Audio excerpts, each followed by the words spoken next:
My name's Russell. I've been diagnosed with chronic complex regional pain syndrome. I keep getting confused. I was diagnosed in 2012.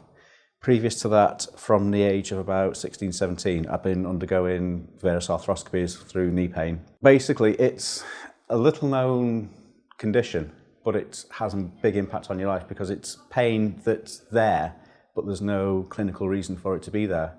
So a lot of the time when you've been diagnosed with that, you kind of think, what's going on? Clinical research, obviously I've heard about it because you see things out on the news where you cutting edge type of things, and you think, you know, obviously it's a big area. And for me, when obviously having been diagnosed with something that's quite a rare condition, you're thinking, obviously there's got to be some kind of research that's going on.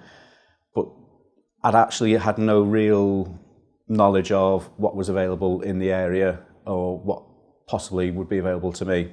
If there's the sort of capability of me being able to have some research done and undertake, you know, participate in that, then I'm thinking it'd be a great thing to do because obviously it's going to raise awareness of my condition and also how that can be sorted and resolved for other people who are actually suffering with it.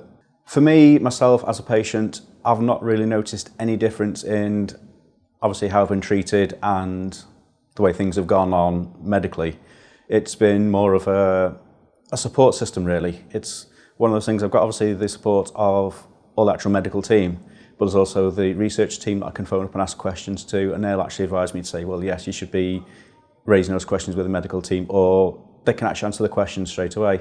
To actually be part of it as well, they've rearranged everything so that when I'm coming in for my normal clinical appointments, they're actually taking the research data at the same time. So personally, it's not impeded anything.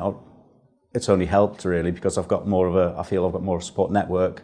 It's improved my confidence because now, obviously having been diagnosed, and I've got almost the clinical backup of, yes, there is something physically wrong.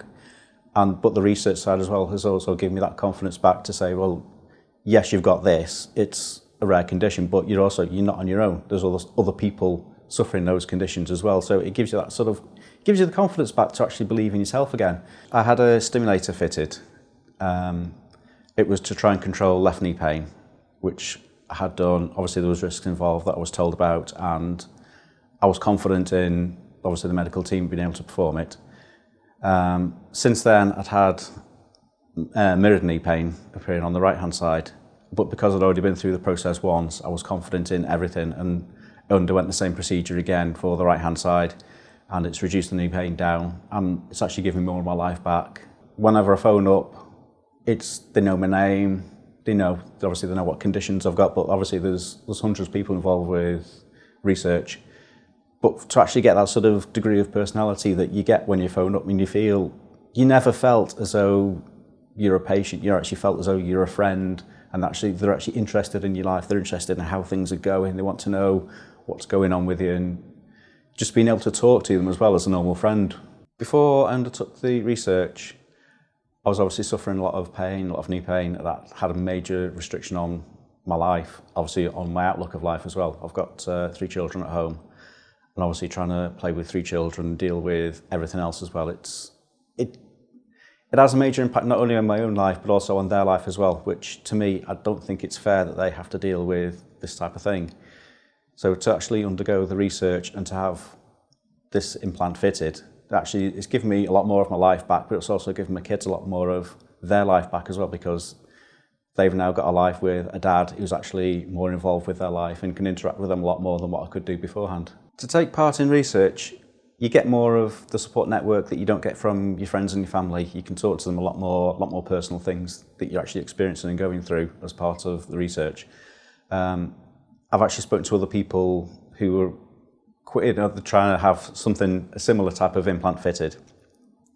And I've said to them, I've been through this. I've actually been able to speak about my experience with it and also the experience of being involved with the research. And a lot of people are saying, well, is there a research trial that I can go on to? When you actually say what the benefits are, that you got more support, there's a lot more around you, that you feel more part of the treatment as well. You do feel part of the treatment anyway, but you just feel that bit extra involved with everything. It's been good. I've actually spoken to people and said, yes, research is good, and they actually want to be involved with it now.